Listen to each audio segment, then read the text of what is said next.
del Calvario. Ese es un tema que nos va a ocupar en esta mañana, la batalla del Calvario.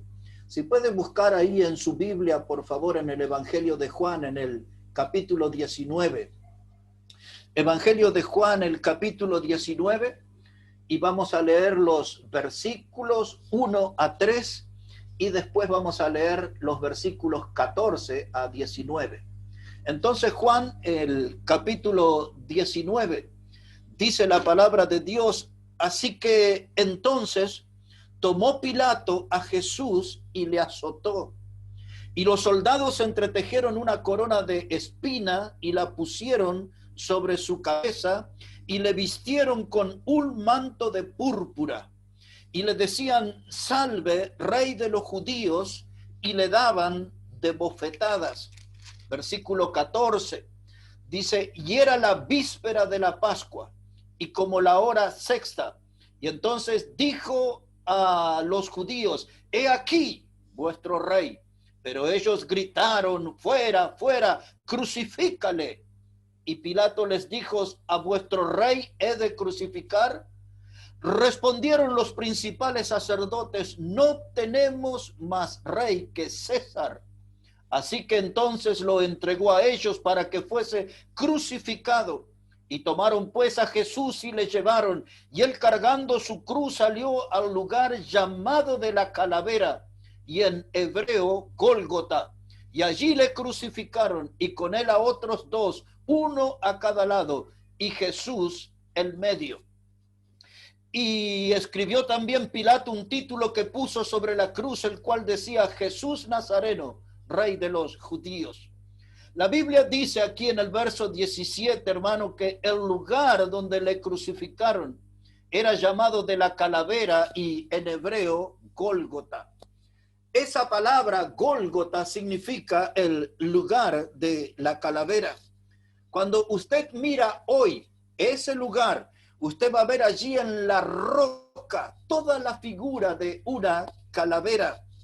Y ese es el distintivo de ese sitio.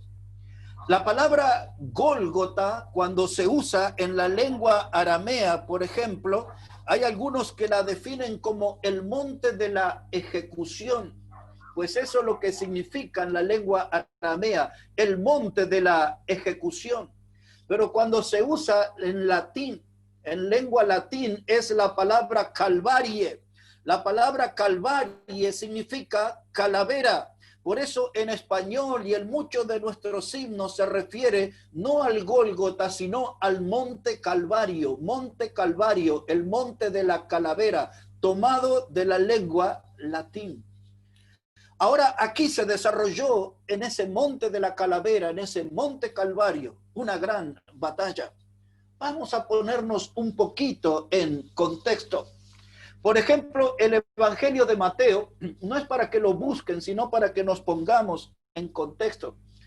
El Evangelio de Mateo, el capítulo 26, versos 26 a 29, el Señor está celebrando la Pascua con sus discípulos. Y allí Él está instituyendo lo que nosotros le llamamos la Santa Cena o la Cena del Señor.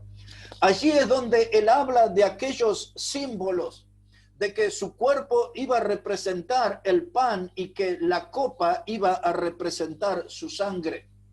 Luego ahí Mateo, en ese mismo capítulo 26 y el versículo 30, dice que en esa Pascua, después de haber cantado el himno, salieron al monte. Es decir, que cantaron un himno, era un himno que se conoce como Salmos Jalel.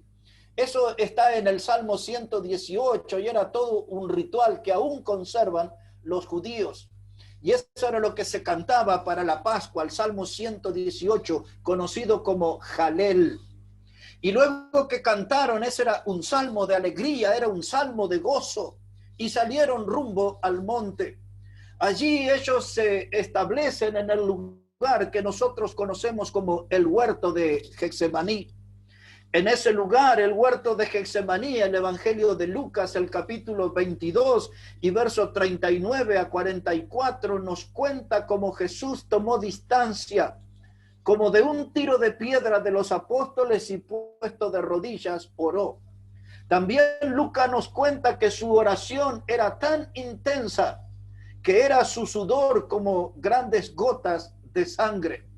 Ya hemos hablado de eso alguna vez y de ese fenómeno médico que es llamado hematidrosis, cuando una persona bajo un estado de presión o de extrema tensión puede sudar gotas de sangre.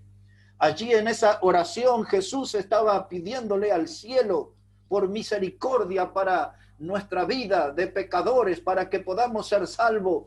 Y eso es algo realmente emocionante, saber que ustedes y yo estábamos en la lista del Señor Jesucristo, en la lista de oración allí en el huerto de Getsemaní. Él pedía al cielo por clemencia, por misericordia sobre nuestras vidas de viles pecadores que somos. Y luego dice la palabra en el Evangelio de Mateo 27, versos 32 a 33, después que le abofetaron, que le coronaron de espina, que le escupieron en su rostro, dice que cargaron sobre él una cruz y allí se cruzaron con un hombre que se llamaba Simón de Cirene, y este fue el que llevó la cruz hasta el monte de la Calavera, el monte Calvario, y allí se iba a desarrollar la batalla. Ese es el contexto de nuestro mensaje. Y ahora entramos al primer punto, allí en el monte de la Calavera, en el Gólgota, o en el monte Calvario, como usted prefiera, es el mismo lugar. Y nuestro primer punto habla de la batalla en la cruz. ¿Qué era esa batalla que se estaba librando en esa cruz? Alguien que nos cuenta sobre esto es el apóstol Pablo en Colosenses, el capítulo 2. Si ustedes pueden acompañarme allí, por favor, Colosenses, el capítulo 2 y versículo 13. Y ahí tenemos información sobre esa batalla en la cruz. Colosenses, el capítulo 2 y versículo 13. Dice la palabra de Dios de la siguiente manera: y a vosotros, estando muertos en pecados y en la incircuncisión de vuestra carne, os dio vida juntamente con él, perdonándoos todos los pecados, anulando el acta de los decretos que había contra nosotros, que nos era contraria, quitándola del medio y clavándola en la cruz. Y despojando a los principados y a las potestades, los exhibió públicamente, triunfando sobre ellos en la cruz. Aquí lo primero que nos informa Pablo es que todos nuestros pecados pueden ser perdonados. Pablo nos habla que nosotros estábamos muertos en pecado. En los Efesios él agrega la palabra muertos en delitos y pecado, porque somos transgresores de la ley de Dios. Y eso es lo que nos califica a nosotros como pecadores. Pero esa muerte en la cruz, en esa batalla en la cruz, era porque Jesús quería obtener el perdón de todos nuestros pecados. Y el Señor quería ir al fondo en ese asunto. Por eso esa muerte en la cruz tenía que tener la posibilidad de anular el acta de los decretos que nos era contrario, como dice el versículo 14. Un acta es un documento legal. Un acta es donde se registran hechos, acontecimientos. Y la Biblia nos dice que había un acta que nos era contraria. Es decir, que en ese acta figuraba todo nuestro historial pecaminoso. En ese acta de los decretos estaba nuestro currículum pecaminoso. Y el Señor Jesucristo iba a librar una batalla en la cruz. Él iba a morir en esa cruz para ocupar nuestro lugar, porque a través de esa muerte Él quería anular el acta de los decretos que nos era contraria. Imagínese ese acta en las manos de Satanás, y Satanás haciendo un repaso de nuestro historial pecaminoso, y como la Biblia le llama a él el acusador de los hermanos, que él nos estuviera mencionando día, hora, lugar, fecha y la clase de pecado que hemos cometido. Por lo tanto, esa batalla en la cruz y esa muerte de Cristo en la cruz tenía que ser tan poderosa y tan impactante que fuera capaz de anular el acta de los decretos que nos era contraria. En otras palabras, Él tenía que dejar en blanco, totalmente en blanco, nuestro historial pecaminoso. El idioma griego usa una palabra, esaleipaein. Esaleipaein quiere decir blanco como una pared. Cuando el diablo quisiera mirar nuestro historial tiene que estar blanco como una pared. Eso es lo que Cristo tenía que conseguir en esa batalla por el Calvario. Y dice que los antiguas actas se escribían en pieles de animales y se utilizaba tinta vegetal para escribir, para que de ese modo fuera algo imborrable. Pero la obra en esa batalla en la cruz, la sangre de Cristo iba a ser tan poderosa que iba a poder borrar la tinta vegetal y cada letra que nos acusaba sobre nuestro pecado. Y tomó esa acta y fue y la clavó en la cruz, dice Pablo. Así, literalmente, clavó en la cruz. Y dice que cuando él hizo eso, él despojó toda la organización satánica. Porque usted puede ver en el versículo 15 que dice que él despojó a los principados, a los potestades, todos los poderes diabólicos que existían fueron vencidos, derrotados en la cruz. Anuló el acta de los decretos que nos era contrario y él venció al diablo en la cruz. Y ahora, después de 3 días, él iba a demostrar que estaba capacitado para vencer a la muerte. No quiero que me pierda en este momento, quiero que me siga correctamente. Allí en esa cruz, el Señor Jesucristo limpió nuestros pecados, es decir, anuló el acta de los decretos que nos era contraria. En esa cruz, Él venció al pecado, en esa cruz, Él venció al diablo y a todas sus huestes de maldad, de demonios que le acompañan. Y en esa cruz, Él venció la muerte. Esas 3 cosas tenemos que grabarlas en nuestra memoria, porque ese es el alcance de la batalla del Calvario. Venció Cristo al pecado, venció Cristo al diablo, venció Cristo a la muerte en esa cruz. Y ahora, ¿cómo Él llegó a ese lugar? Porque los fariseos que eran un partido político y también religioso, los fariseos que eran la clase dominante, aquellos que estaban mejor en la vida económica, ellos tenían como religión la hipocresía y se juntaron con los sacerdotes, que eran gente que estaba vacía espiritualmente en sus almas. Los sacerdotes que representaban una religión de vanidad y de vacío espiritual, hicieron ahí la alianza, el hambre y las ganas de comer. Fariseos y sacerdotes se combinaron y buscaron complicidad en el poder romano para llevar a Cristo a la cruz. Ellos estaban formando la estafa de la crema religiosa de aquellos días. Y ahí en la mente de los sacerdotes y de los fariseos se alimentaba cada día el deseo de cometer el crimen y de verlo a Cristo muerto y de la manera más humillante. Por eso la Biblia dice que Jesús estuvo dispuesto a ir a la muerte y muerte de cruz. Eso explica lo grave del tormento de morir allí en una cruz, pero Él estuvo dispuesto a ir a esa cruz. Pero hay algo que quiero decirles sobre esa batalla del Calvario y sobre esa batalla en la cruz. Esa batalla en la cruz es la evidencia del amor de Dios por nosotros los pecadores. Para todo el resto de la historia humana, en esa cruz quedó reflejado el amor de Dios por nosotros los pecadores. Eso es lo que Juan dice en el capítulo 3 y verso 16, que de tal manera amó Dios al mundo que nos dio a su Hijo unigénito, es decir, que lo entregó por nosotros y aún para que muriera en la muerte más sufrida, más horrenda, más cruel, allí en la cruz. Y el Señor Jesucristo, por amor a nosotros, no quitó su cuerpo. Él lo puso allí en la cruz y libró una batalla en la cruz a favor nuestro. El Señor Jesucristo utilizó esa cruz para publicar y para predicar su amor por el pecador. Cuando yo miro esa cruz, veo al Señor Jesucristo que Él usó la cruz como un púlpito para predicar y para publicar su amor por el pecador. Por eso ahí Colosenses 2:13 dice que allí Él murió, perdonando todos nuestros pecados. Les dije que Él peleó en esa batalla para vencer al pecado, pero les dije que también peleó en esa batalla en la cruz para vencer al diablo. Ahora necesito que me acompañe por un momento a la carta a los Hebreos, el capítulo 2 y verso 14. Si puede ir conmigo allí un momento a Hebreos, el capítulo 2 y versículo 14 y 15. Mire cómo dice la Biblia, la palabra de Dios, Hebreos 2, verso 14.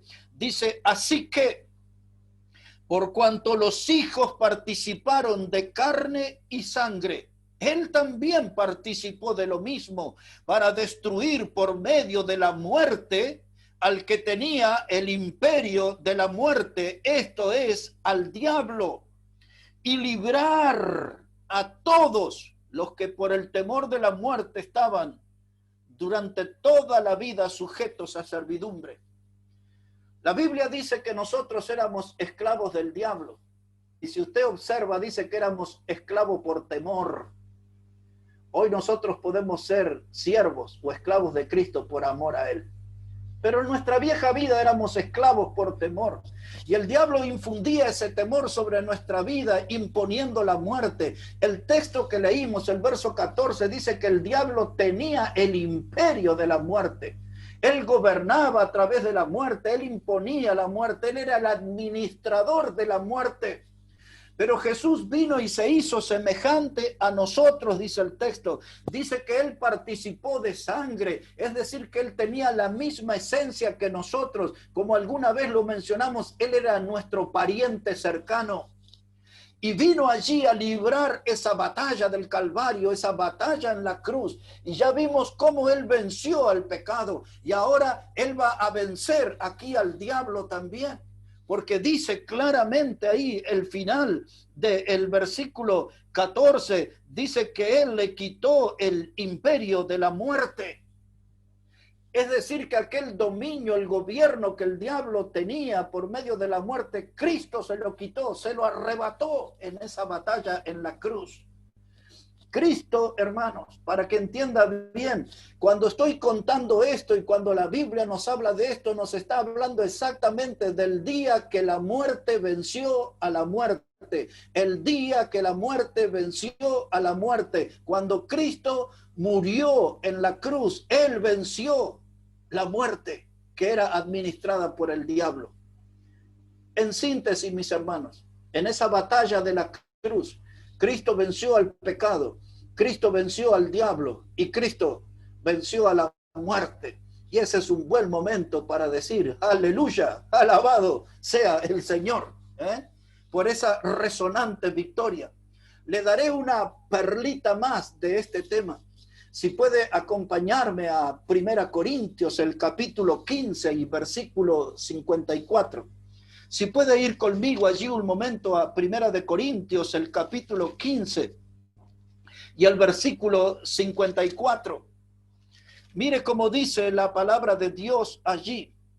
Y cuanto esto corruptible se haya vestido de incorrupción, y esto mortal se haya vestido de inmortalidad, entonces se cumplirá la palabra que está escrita. Sorbida es la muerte en victoria. ¿Dónde está, oh muerte, tu aguijón? ¿Dónde está, oh sepulcro, tu victoria? Miren lo que cuenta la Biblia que sucedió en esa batalla de la cruz. Lo primero que nos dice el verso 54, dice que sorbida es la muerte en victoria. Quiere decir que Jesús se tragó la muerte, para hacerlo en una manera literal. Se tragó la muerte, la derrotó, la devoró a la muerte. Pablo usa esa palabra, sorbida es la muerte. Y después dice Pablo ahora a modo de exclamación, ¿dónde está, oh muerte, tu aguijón? Porque la muerte se manifestaba a través del pecado, porque la paga del pecado es muerte. Por cuanto todos pecaron, estamos destituidos de la gloria de Dios o de la presencia de Dios, porque el pecado entró al mundo por un hombre y luego la muerte pasó a todos los hombres por cuanto todos pecaron. Romanos 5:12. Y ahora Pablo dice que en esa batalla en la cruz apareció esa pregunta, ¿dónde está, oh muerte, tu aguijón? ¿Dónde está tu veneno? ¿Dónde está tu ponzoña que guardas en el aguijón? Porque el veneno mortal del pecado Hoy no nos afecta a nosotros los hijos de Dios, porque allí en esa batalla de la cruz, Cristo venció el pecado, Cristo venció al diablo y Cristo venció a la muerte. Y usted puede gritar a viva voz, ¿dónde está, oh muerte, tu aguijón? Y agrega algo más Jesús allí, ¿dónde está, sepulcro, tu victoria? Porque quizás si Cristo no viene y quizás la sombra de la muerte nos toca, nos alcanza y nos van a tirar en un cementerio, en una fosa, en un nicho, no sé. Pero cuando suene la trompeta y los muertos en Cristo resuciten primero, ahí nosotros le vamos a decir, ¿dónde está, oh muerte, tu victoria? Tremendo el logro de Cristo en esa batalla en la cruz. Venció al pecado, venció al diablo y venció a la muerte. Teniendo eso en mente, quiero llevarles al segundo punto en esta mañana. Si el tiempo me da, quiero tocar 4 puntos con ustedes en esta mañana. El segundo punto es la batalla con la cruz del diablo. Ustedes saben que el diablo es un gran imitador. El diablo está acostumbrado a usar disfraces. Así le escribió Pablo a los Corintios. Dice que el diablo se disfraza como ángel de luz y él utiliza toda clase de disfraces y él es un imitador. Y entonces ahora nosotros en segundo lugar vamos a hablar sobre la batalla con la cruz del diablo, porque el diablo tiene sus propias cruces. Antes vamos a pasar por Gálatas capítulo 6, verso 14. Allí vamos, hermanos. Gálatas capítulo 6 y el versículo 14. Mire cómo dice la Biblia, la palabra de Dios, Gálatas 6 y el versículo 14. Para nosotros este texto huele a himno, a uno de los himnos más maravillosos. Gálatas 6, verso 14, dice la palabra, pero lejos esté de mí gloriarme, sino en la cruz de nuestro Señor Jesucristo, por quien el mundo me es crucificado a mí y yo al mundo. Lejos esté gloriarme, sino en la cruz de Jesucristo. Cuando pasamos por este texto es inevitable no poder recordar aquel himno maravilloso. En el monte Calvario estaba una cruz, emblema de afrenta y dolor, y yo amo esa cruz donde murió mi Jesús por salvar al más vil pecador. Gloriaréme solo en la cruz y en sus triunfos mi gozo será, y algún día en vez de una cruz mi corona Jesús me dará. Gracias a Dios por ese cántico y este texto. Dice Pablo, lejos esté de mí gloriarme, sino en la cruz de nuestro Señor. Pero cuando la Biblia habla de la cruz, necesito, mis hermanos, que agarren esta idea, por favor. Cuando la Biblia habla de la cruz, se refiere al sufrimiento de Cristo en el Calvario. Otra vez, agarre esa idea, por favor. Cuando la Biblia habla de la cruz, se refiere al sufrimiento de Cristo en el Calvario. El cristiano no pone o no debería poner la fe en la cruz, sino en Cristo que murió en ella. Esto necesito repetir, hermano. El cristiano no pone o no debería poner su fe en la cruz, sino en Cristo que murió en ella. Pero el diablo inventó su cruz. Y el diablo ha llamado la atención de los religiosos y a veces los ha hecho caer algunos cristianos en la trampa. Y el cristiano confía en una cruz y no confía en el que murió en la cruz. ¿Entienden la diferencia? Entonces el diablo ha impuesto en el mundo una cruz como un colgante, una cruz como un adorno o como un amuleto. Y mucha gente en esta vida reverencia la cruz como un objeto. Mucha gente en esta vida adora a la cruz y hasta lo tienen como un ídolo al cual le hablan y le piden milagros y buena suerte. Y a veces esa cruz, hermano, ha entrado aún en las iglesias y la gente le rinde culto a la cruz y no a aquel que murió en la cruz. Él es importante, no es la cruz. Lo importante es quién murió en la cruz. Y otra vez lo repito, cuando la Biblia habla de la cruz, no habla de ese instrumento de madera. Cuando la Biblia habla de la cruz, habla del sufrimiento de Cristo en ese lugar. Con los años apareció la religión católica romana y ellos lograron imponer a la cruz como si fuera un símbolo del cristianismo. Y yo quiero decirle en esta mañana que la cruz no es un símbolo del cristianismo. A algunos de ustedes quizás le va a sorprender esto, pero tenemos doctrina suficiente y tenemos elementos suficientes en la historia para demostrar que la cruz no es el símbolo del cristianismo. Para otro día se lo voy a explicar en profundidad. El bautismo es el símbolo del cristianismo, pero eso es parte de otra materia. Cuando la religión católica apareció en la escena, impuso la cruz.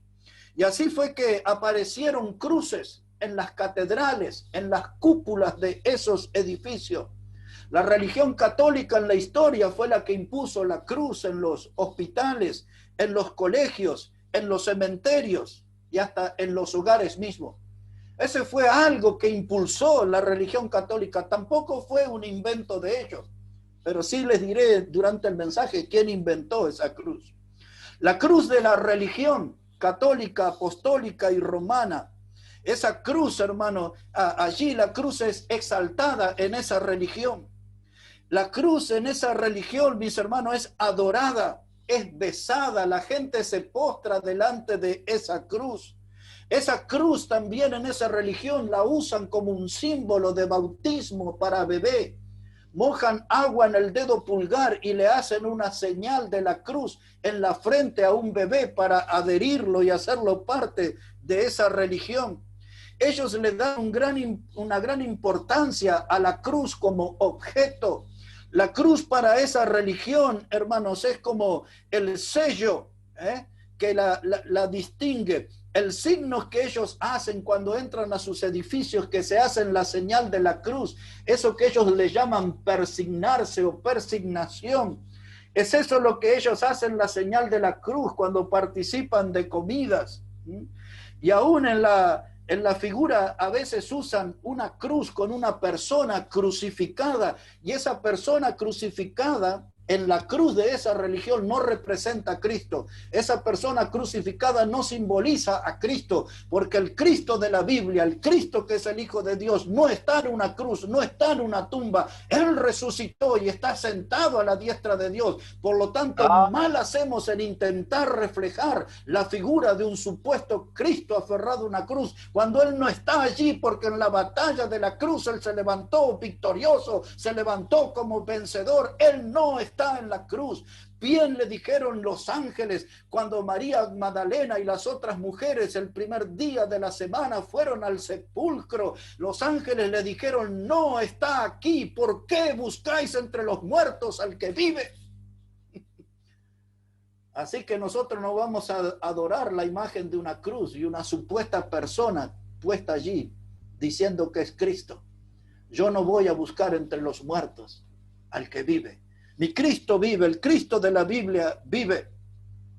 Ahora, mis hermanos, ¿cómo empezó esa historia de la cruz en esta religión? ¿Y por qué yo digo que esto es una batalla contra la cruz del diablo? Porque el diablo ha desviado la atención. El diablo ha logrado que la gente no mire a Cristo el crucificado y que la gente se enfoque en la cruz. Una referencia histórica para ustedes. Año 312 después de Cristo. Piense un momento, año 312 después de Cristo. Le hablaré de una batalla que en la historia se conoció como la batalla del puente Milvio o del puente Milviano. Los dos nombres va a encontrar. El puente Milvio o el puente Milviano. Exactamente esa batalla se libró el 28 de octubre del año 312 después de Cristo. Allí un hombre llamado Constantino estaba peleando por ser el emperador. Roma tenía algo que se llamaba una tetrarquía. tetrarquía. En la Biblia, por ejemplo, aparece Herodes el tetrarca. Esa palabra tetrarquía se refiere a un gobierno de 4 personas. Una de esas 4 personas que gobernaba Roma se llamaba Magencio. Magencio era el cuñado de Constantino, pero se odiaban que no se podían ver ni en figuritas. Y en esa batalla por el poder se produce la misma batalla que le mencioné, la del puente Milvio o Milviano. Constantino tenía para ese tiempo un ejército de 90,000 soldados, pero su cuñado tenía un ejército de 170,000, es decir, el doble de soldados a caballo, y aparte de eso tenía 18,000 de soldados que se movían a pie. De modo que Constantino estaba en gran desventaja. Pero según la historia, Constantino hizo una oración a su Dios, que era el Dios Sol. Subraye eso. Era el Dios Sol. Y mientras él oraba al Dios Sol, se le apareció una imagen de una cruz. Estaba escrito allí en lengua latina, in hoc signo vinces. Eso quería decir, por este signo vencerás. Y entonces Constantino fue al campo de batalla y consiguió allí una gran victoria. Y Constantino se volvió emperador y fundó la ciudad de Constantinopla, que es la que hoy conocemos como la Turquía moderna. Y allí desde ese día Constantino hizo algunos decretos. Uno de ellos fue que los cristianos dejaran de ser perseguidos y convocó a los cristianos para que se unieran a su religión, a una unión de la iglesia y el Estado. Constantino hizo un decreto que jamás se iba a matar en el Imperio Romano a alguien crucificado, porque ahora la cruz iba a cambiar, iba a dejar de ser un elemento de tortura y de padecimiento para transformarse en un instrumento de adoración. Y es esa cruz la que el diablo trabajó, y es esa cruz la que el diablo impulsó, y fue la religión católica apostólica el canal que el diablo usó para que esa cruz en la historia empezara a ser adorada y venerada. Y entonces aparece una pregunta, pues ¿era Constantino cristiano? Es una pregunta que necesita de una respuesta. Y yo le voy a contar algunos chismes. Yo sé que a ustedes les gustan los chismes, sobre todo cuando son chismes de familia, ¿no? Dígame que sí, yo sé que les gusta. Y les voy a contar algunos chismes sobre Constantino y su familia. Este hombre se casó con una mujer que se llamaba Minervina. Y allí él tuvo un hijo que se llamó Crispus. Crispus fue un gran guerrero, un hombre destacado en el campo de batalla. Pero después de algún tiempo algo sucedió y Constantino, el supuesto gran cristiano, mató a su esposa Minervina. Y entonces ahí apareció un segundo matrimonio. Se casó con una mujer que se llamaba Fausta. Con ella tuvo 3 hijos varones y 3 hijas mujeres. Pero pasado el tiempo, apareció un romance entre Crispus, el hijo del primer matrimonio, y la mujer nueva de Constantino, Fausta. Cuando Constantino, el gran cristiano, supuestamente se enteró de eso, mandó a matar a su hijo Crispus. Yo sé que todos están atentos, ¿no? Les interesan los chismes de familia, ¿verdad? Así que Constantino tenía a su mamá se llamaba Helena. Esta historia está ideal para esos programas de la televisión de chismes del mediodía en la Argentina, ¿no? Mire, la mamá de Constantino se llamaba Helena. Constantino ya había matado a su primera esposa Minervina, había matado a su hijo Crispus, y ahora Helena le susurra al oído y le dice: mira que no fue tu hijo el que la enamoró, fue tu esposa Fausta la que lo sedujo y la que lo conquistó. Cuando Constantino escuchó eso, ¿qué hizo? la mató a Fausta también. Así que mire el cristiano, pero su historial de homicidios no terminó ahí. Uno de los tetrarcas, de los familiares de él, se tenía por nombre, se llamaba Licianius, y él mandó, aunque había prometido perdonarle la vida, lo mandó a matar también a su cuñado. Y luego también él terminó matando a su sobrino, que se llamaba Liciano. Su cuñado se llamaba Licinianus y su sobrino Liciano. Todos murieron, todos pasaron por el cuchillo, por órdenes de este supuesto nuevo cristiano llamado Constantino. Constantino mandó hacer una moneda en su tiempo, y de una cara de la moneda tenía la imagen de una cruz, y del otro lado de la moneda tenía la figura de Apolos o Marte.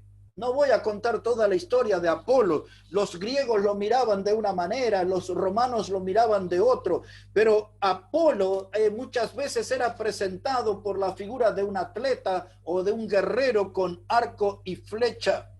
Apolo era para los romanos el dios de la muerte, el dios de las plagas, de las enfermedades y también de la sanidad. O sea que le atribuían todo eso. Pero Apolos también tenía una vida moral bastante enredada, porque entre sus amores había hombres. Uno se llamaba Cipariso y el otro se llamaba Jacinto. Vamos a cerrar esas historias de Isme. Yo sé que estaban entusiasmados con todo eso, pero le estoy contando todo lo que se movía alrededor de la cruz que el diablo impulsó en la historia. Un detalle más de la familia de Constantino era su mamá Helena. Helena se escribía con H. Y esta Helena, cuando tenía 80 años de edad, ella hizo una peregrinación a Jerusalén. Y allí consiguió la ayuda de algunos hombres judíos. Y ella dice que allí encontró la cruz donde Cristo fue crucificado. Y dice que cuando ella consiguió esa cruz, se produjeron muchos milagros. Y ahí cobró mucha fuerza, mucho impulso ese culto a la cruz. La cruz era utilizada en ese tiempo como un talismán, es decir, un objeto que traía buena aventura, buena suerte para la gente, como un objeto que producía milagro, pero también la cruz era promovida como un instrumento para espantar demonios, espíritus malignos y también a los relámpagos. Aquellos que hemos vivido o que conocemos algo acerca del campo, todavía cuando vienen las tormentas salen las mujeres a hacer una cruz, a veces con una guadaña o con algún otro, y tapan los espejos y todo eso. Mire de dónde vienen todas esas costumbres, porque la cruz ahuyenta malos espíritus, demonios y hasta los relámpagos también. Ahora le mostraré con la Biblia por qué la cruz no puede ser algo para adorar. A quien tenemos que adorar es a quien murió en la cruz, a Cristo Jesús, no a la cruz. Y ahora preste atención, porque algunos, no todos, algunos se va a sorprender. La cruz en la Biblia es enseñada como un instrumento de maldición. Escuche eso. A usted que le gusta usar un colgante con una cruz y todo ese tipo de cosas, la cruz en la Biblia era visto como un instrumento de maldición. Le llevaré a un texto del Antiguo y después trataré de mejorar la explicación con otro del Nuevo Testamento. Si puede ir conmigo al libro de Deuteronomio, el capítulo 21, por favor. Deuteronomio, el capítulo 21. Mire cómo dice la palabra de Dios, versos 22 y 23. Deuteronomio, el capítulo 21 y los versículos 22 y 23. Dice la Biblia que si alguno hubiere cometido algún crimen digno de muerte y lo hicieres morir y lo colgarais en un madero, no dejaréis que su cuerpo pase la noche sobre el madero.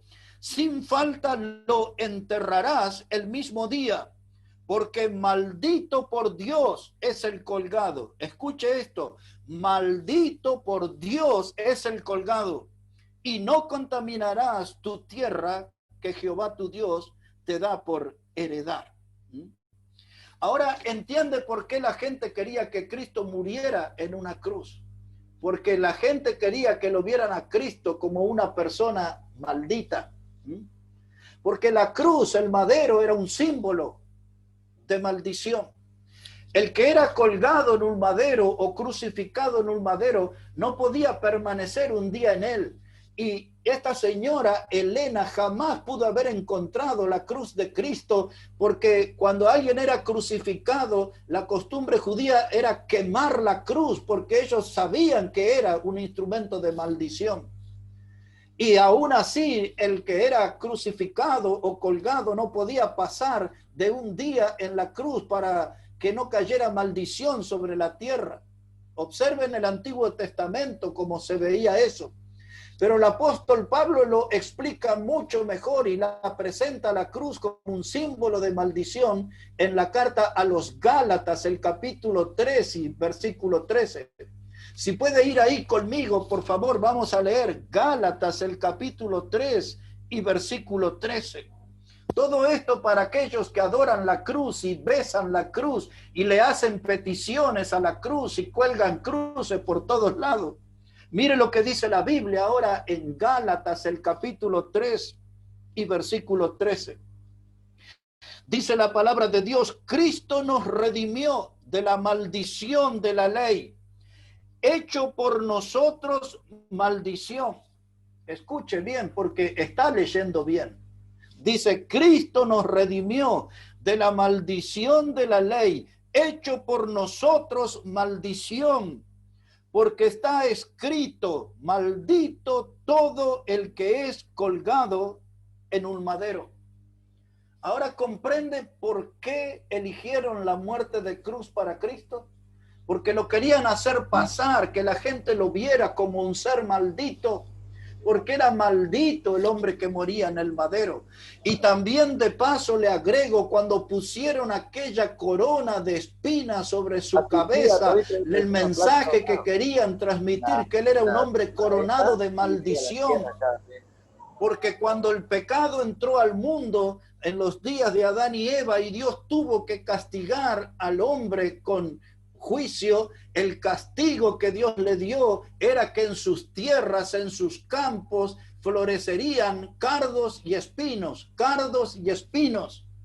Era el símbolo de la maldición de la tierra caída al pecado, y esa corona de espina es porque querían presentar a Cristo como un ser maldito, una corona de espinas, una cruz.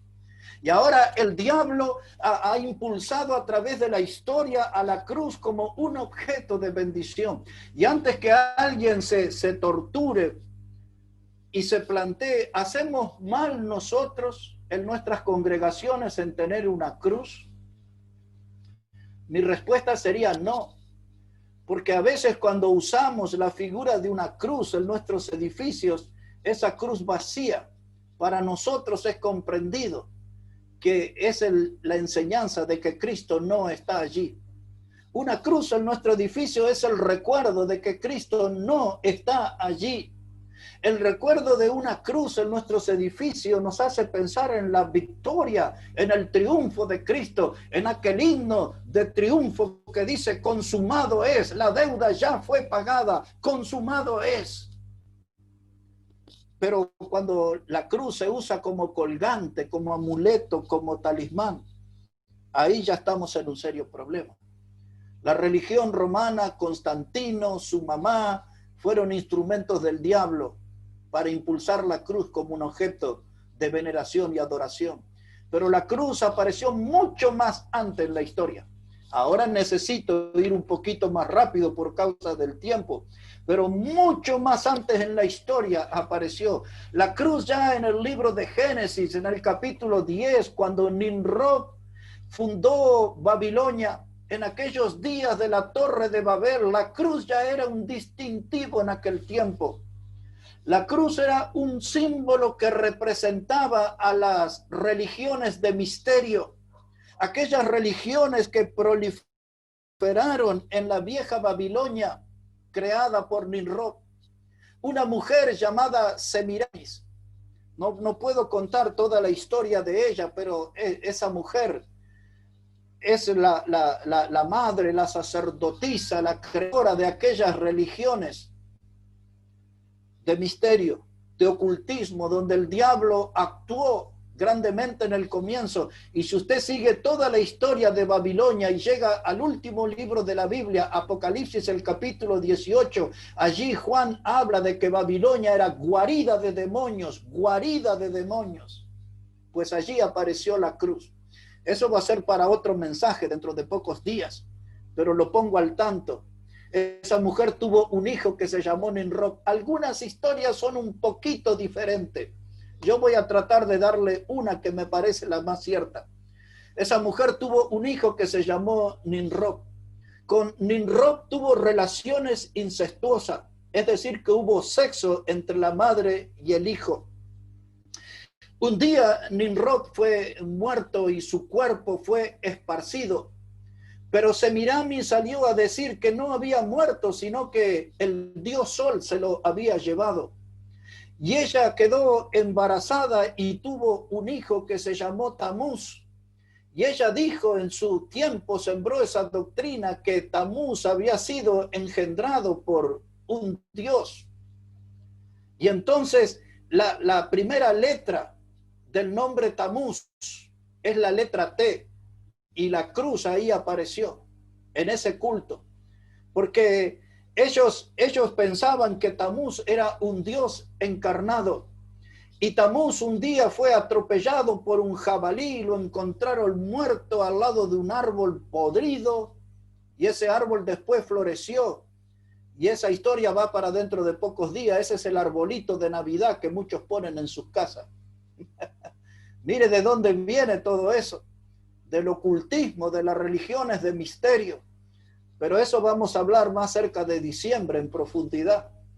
Pero allí ese hombre Tamuz, en el cual en el libro de Ezequiel y de Jeremías Dios prohibió los cultos a Tamuz. Y no tengo el tiempo ahora para decir todos los dioses que se fueron transformando a través de la historia hasta nuestros días. Semiramis, cómo la veían, cómo se llamó entre los egipcios, entre los romanos, entre los africanos, cómo llegaron esos nombres a nuestros días. Todo terminó en la religión católica, en la adoración del culto madre-hijo. Ese culto de Semiramis y Nimrod, Semiramis y Tamuz, es lo que hoy se quieren hacer pasar de la adoración de María y Jesús. Eso es tela para cortar en otro momento. Pero necesito aquí que esa letra T del nombre de Tamuz, ahí fue donde proviene la cruz. Fue un símbolo distintivo entre los caldeos, que eran los babilonios, y también los egipcios. Y se despertó todo un culto crucifista que tuvo su explotación o su explosión en China e India, que son grandísimas naciones.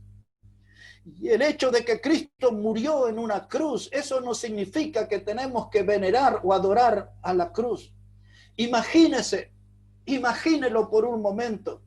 Si Cristo hubiese sido muerto de una puñalada, ¿acaso deberíamos adorar un cuchillo? No tiene nada que ver la cruz como símbolo del cristianismo. Eso viene mucho más atrás. Y solamente a modo de información para cerrar este punto, les digo que existe la cruz de San Andrés. Cuando usted vea por allí el dibujo de una cruz en forma de X, esa es una cruz llamada de San Andrés. La cruz Tau es esa cruz en forma de T que recuerda a Tamuz. Después va a encontrar una cruz encerrada en un círculo. Eso se conoce en el mundo de hoy como la cruz céltica. Luego hay una cruz donde el palo horizontal está justo a la mitad. Esa es conocida como la cruz griega. Y luego hay una cruz que tiene ahí un madero doble. Esa es conocida como la cruz de Malta. Y detrás de todas esas cruces hay un historial oscuro. La batalla de la cruz, Cristo muriendo en esa cruz, venció el pecado, venció la muerte y venció al diablo. Y tenemos que, en segundo lugar, librar una batalla en contra de la cruz que el diablo quiere imponer. Muy rápido porque el tiempo se nos ha ido. Le quiero hablar sobre la batalla contra la cruz humillada. La batalla contra la cruz humillada. Hemos visto la batalla del Calvario, la batalla de la cruz, hemos visto la batalla contra la cruz del diablo, y ahora les voy a hablar unos pocos minutos sobre la batalla de la cruz humillada. En Gálatas, ya que está ahí, capítulo 1, voy a usar ese pasaje. Gálatas, el capítulo 1, versículos 6 a 9. Dice Pablo: estoy maravillado de que tan pronto os hayáis alejado del que os llamó por la gracia de Cristo para seguir un evangelio diferente. Escuche esa expresión, un evangelio diferente. No que haya otro, sino que hay algunos que os perturban y quieren pervertir el evangelio de Cristo. Mas si aún nosotros o un ángel del cielo os anunciare otro evangelio diferente del que os hemos anunciado, sea anatema, es decir, maldito. Esa palabra anatema quiere decir maldito. Y como antes hemos dicho, también ahora lo repito: si alguno os predica diferente evangelio del que habéis recibido, sea anatema o maldito. El diablo, mis hermanos, y sus secuaces están de grandes actividades en nuestro tiempo. El diablo y sus secuaces están de grandes actividades en nuestro tiempo. Ellos están persiguiendo a los verdaderos cristianos para acallar el evangelio. El diablo y sus secuaces andan como chacales al acecho y utilizan métodos violentos y salvajes porque quieren quitar la eficacia del mensaje de la cruz. La cruz no es eficaz. Lo que es eficaz es el mensaje. El mensaje de la cruz refleja que Cristo murió, fue sepultado y resucitó. En otras palabras, ese es el único y verdadero evangelio: Cristo muerto, sepultado y resucitado. Grave es esa doctrina: Cristo muerto, sepultado y resucitado. Ese es el único evangelio. Pablo dice: no hay otro evangelio. Hay algunos que lo han tergiversado, dice Pablo. Hay algunos aquí que han cambiado el evangelio, dice Pablo. Habla acerca de un evangelio que se ha corrompido. Y el diablo hoy está disfrutando en los cultos modernos. Y usted tiene que preguntarse por qué el diablo está de festejo en los cultos modernos. Porque allí se habla de otro evangelio, no se habla del mensaje verdadero de la cruz, del mensaje que transmitió la muerte de Cristo en la cruz. Hoy se predican mensajes, hermanos. Los predicadores que usted escucha, la gran mayoría de los predicadores de hoy, sus mensajes son como caricia de sedas. Los predicadores de nuestros días hoy se han vuelto aduladores, gente que ofrece y promete un diluvio de positivismo y de buena onda. Así llaman a la gente, ¿eh? Venga, que aquí hay buena onda, nosotros los cristianos somos positivos. Los predicadores modernos, hermanos, se vanaglorían y dicen que tienen lenguas dulces. Ellos no hablan de azufre y fuego. Ellos no hablan de infierno. Ellos son, hermanos, predicadores de lenguas dulces. Son como poetas lacrimógenos. Es decir, que saben cómo emocionar y hacer llorar a la gente en su auditorio. Son sensibleros. Hablan de un montón de relatos y de historias emocionantes que la gente se conmueve, pero no hablan del mensaje de la cruz. Los predicadores modernos hablan sobre un evangelio de prosperidad. El evangelio de la Biblia es Cristo muerto, sepultado y resucitado, pero ellos hablan de otro evangelio, le llaman el evangelio de la prosperidad. Otros hablan de un evangelio de la sanidad interior. Otros hablan que tienen un evangelio que está lleno de poderes para declarar, decretar, establecer. Con todos esos predicadores el diablo anda de picnic, de fiesta. Se va a los restaurantes y de vacaciones y de la mano con esas clases de predicadores. Esos predicadores que se sienten todopoderosos y decían, que declaraban que el COVID-19 estaba derrotado, estaba muerto, y después resulta que no se reunían porque tenían miedo a estar contagiados. Farsantes, charlatanes de feria, Miren, mis hermanos, eso no es el evangelio. El evangelio es Cristo muerto, sepultado y resucitado. Y yo todavía estoy comprometido con un evangelio. Yo estoy comprometido con un evangelio de sangre. Yo estoy comprometido con un evangelio de muerte cruel. Yo represento el evangelio que anuncia que un hombre santo, sin pecado, tuvo que morir en la cruz por nuestro inmundo pecado. Amén. Ese es el evangelio que yo predico, que un hombre santo y puro tuvo que morir en la cruz por nuestro inmundo pecado. No somos joyita, nosotros, no somos oro de 24 quilates 99.9 de pureza. No somos, mis hermanos, no somos eso. Por eso el evangelio verdadero es un evangelio de sangre. El evangelio verdadero es un evangelio de crueldad. El evangelio verdadero es el que muestra al Cristo despedazado, herido y molido por nuestro pecado. Ese es el evangelio que tenemos que predicar.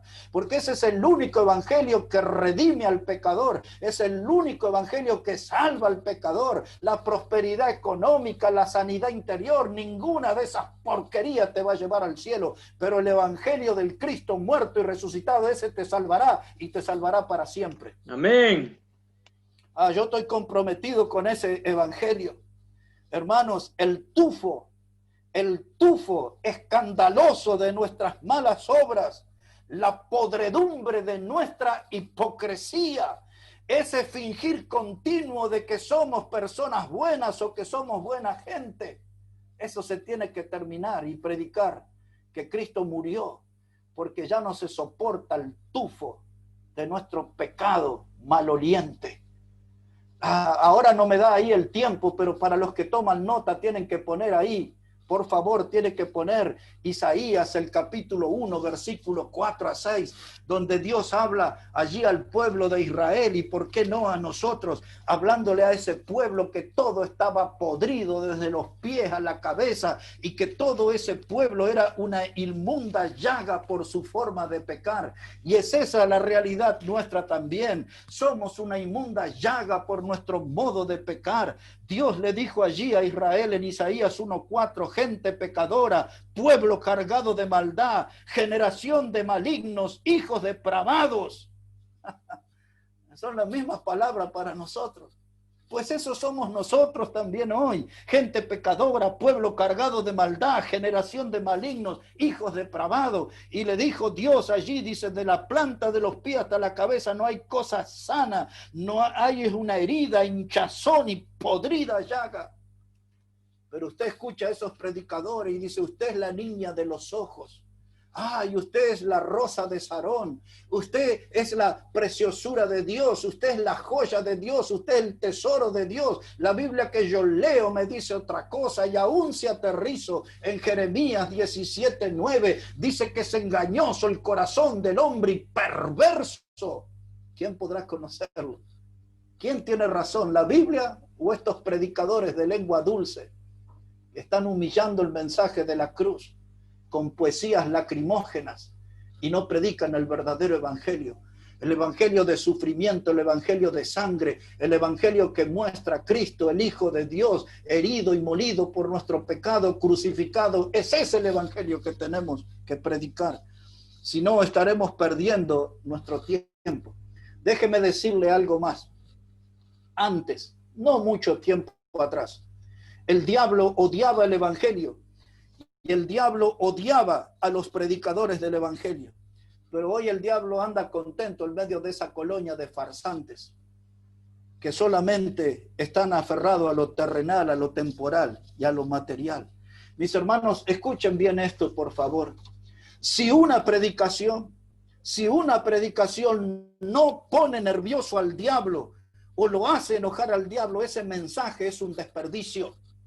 Si una predicación no pone nervioso al diablo o no hace enojar al diablo, esa predicación es un desperdicio. Por eso el diablo anda feliz en esos cultos, porque nadie lo ofende. Los predicadores andan endulzando gente, engañando a la gente, Pero Jesús libró esa batalla en la cruz. Jesús dijo claramente que Él no vino a buscar a un grupo de santitos. Cuando usted lee el Evangelio de Lucas, capítulo 5, versículo 31, Jesús dijo que los sanos no tienen necesidad de médico, sino los enfermos. Y yo no he venido a buscar a justos, sino a pecadores al arrepentimiento. Y cuando Él vino, se metió en la sociedad y en lo más bajo del pecado y en lo peor del pecado, que estaba representado, reflejado, esa clase de pecado inmundo que vivía en nosotros. Él vino y se metió en nuestra vida y nos lavó con su sangre preciosa. Él vino a buscar pecadores al arrepentimiento, y gloria a Dios que nos encontró a nosotros. Gloria a Dios que Él nos Amén. encontró. Gloria a Dios. Oh, mis hermanos, hay que volver a predicar como antes. Mire, déjeme ahí bien rápido, hermano, necesito terminar. Mire cómo dice la palabra de Dios, Primera de Corintios 6, versículo 9 a 11. Esta es la clase de gente que vino a buscar Cristo, y esta es la clase de gente que somos nosotros. No somos la octava maravilla del mundo, somos parte de esta clase de gente que le voy a leer aquí en Primera de Corintios, el capítulo 6, versículos 9 a 11. Mire lo que dice la palabra de Dios, Primera de Corintios, el capítulo 6 y los versículos 9 a 11. Dice así la palabra de Dios: ¿no sabéis que los injustos no heredarán el reino de Dios? No erréis, ni los fornicarios, ni los idólatras, ni los adúlteros, ni los afeminados, ni los que se echan con varones, ni los ladrones, ni los avaros, ni los estafadores heredarán el reino de Dios. Y estos erais algunos, mas ya habéis sido lavados, ya habéis sido santificados, ya habéis sido justificados en el nombre del Señor Jesús por el Espíritu de nuestro Dios. Mire qué clase de joyitas había en la iglesia de Corinto. Y en nuestras iglesias también están estos. No se escandalice, es lo que la Biblia dice. No se escandalice. Es que cuando la hipocresía nuestra lo permite, reconocemos que algo de esto somos nosotros. Somos gente, hermanos, avaros. Somos gente ladrones. Entre nosotros hay afeminados, fornicarios, adúlteros, idólatras. Entre nosotros, hermanos, hay borrachos, maldicientes, estafadores. Mire qué lindos niños y niñas tenemos en la iglesia. Pero dice el texto: estos erais vosotros antes, pero ahora que creíste en Cristo, gloria al Señor, dice acá, ahora fuiste lavado. Toda esa inmundicia no fue lavado, limpiado con promesas de prosperidad, de sanidad interior, de poderes para decretar. No, toda esa inmundicia fue lavada con la sangre preciosa de Cristo, con la batalla en la cruz, donde Cristo libró esa batalla para salvar nuestra alma, rescatar nuestra alma de esta clase de vicios y pecados mencionados aquí. Escuche esa batalla de la cruz. Amén. Mírela con atención. ¿Qué es lo que Jesús estaba peleando en esa cruz? Y algo de esto había en nuestra vida. Y mucho de esto quizás había en nuestra vida. Pero fuimos lavados. Fuimos santificados. Eso quiere decir que Dios nos apartó para Él por medio de Cristo. Y fuimos justificados. Y cómo me gozo en leer Romanos 5 y el versículo 1, que dice: justificados pues por la fe, tenemos paz para con Dios por medio de nuestro Señor Jesucristo. Él lo consiguió poniendo su cuerpo en la cruz. Poniendo su cuerpo en la cruz. Por eso Él salvó a Pablo, un hombre cruel, un perseguidor de la iglesia. Por eso Él salvó a María Magdalena, aquella mujer de la cual tuvo que quitar 7 demonios. Por eso Él salvó al endemoniado gadareno, que tenía como una legión de 2000 demonios viviendo en él. Por eso Jesús tuvo que morir en la cruz para salvar a aquella mujer que fue sorprendida en adulterio, aquella mujer de Samaria que tenía 5 hombres y aún el que tenía no era su marido. Él tuvo que morir en esa cruz para salvar a Zaqueo, aquel cobrador de impuestos, estafador de sus hermanos. Él tuvo que morir en la cruz para salvar a Onésimo, y Él tuvo que morir en la cruz para salvarle a usted y a mí. La batalla de la cruz, la batalla del Calvario, es la que me recuerda el amor de Cristo. La batalla de la cruz es la que recuerda ese púlpito donde Cristo, poniendo su vida, nos declaró su amor y nos declaró su intención de morir por los pecadores. Había más para hablar en esta mañana, pero quiero dejar aquí. Quiero decirle a usted que no se enfoque en la cruz. Mire a aquel que murió en la cruz. Que usted pueda tener la certeza en esta mañana que al mirar la cruz, allí lo veo a Cristo, allí lo veo a Jesús. Él murió por mí. Allí en esa cruz yo veo al Hijo de Dios que pudo vencer el mal, el pecado por medio de su dolor. Allí en esa cruz dolorosa, en ese duro madero, yo lo veo derramar su sangre para ofrecer la reconciliación entre un Dios santo y un hombre pecador. Ese fenómeno sucedió en la cruz. El Dios santo se reconcilió, o el hombre pecador se reconcilió con el Dios santo, y la cruz y la obra de Cristo fue el punto de encuentro con nuestro Creador. Y ahora decimos a viva voz: Él es nuestro Salvador. Pero la cruz, mis hermanos, ustedes que ya conocen a Cristo, la cruz es la que puede iluminar nuestra vida. La obra de la cruz es una invitación para tomar esa cruz y seguir, y seguir, y seguir a Jesús todo el resto del camino. Si usted no le conoce, entérese en esta mañana. Jesús murió en esa cruz. Él derramó su sangre. Esa sangre tiene el poder para limpiar su pecado, y esa sangre tiene el poder en esta hora para darle una salvación eterna. El único nombre que usted puede ser salvo es Cristo. Por eso la Biblia dice: no hay otro nombre dado a los hombres en que podamos ser salvos, solo a Cristo. Si usted no lo conoce, tiene que venir a Él, encontrar perdón para sus pecados y encontrar salvación eterna para su alma en este día. La batalla de la cruz es la que recuerda la victoria de mi Salvador sobre el pecado, sobre la muerte y sobre el diablo mismo. Gloria sea a Cristo nuestro Salvador. Que Él bendiga su palabra en esta mañana, mis hermanos.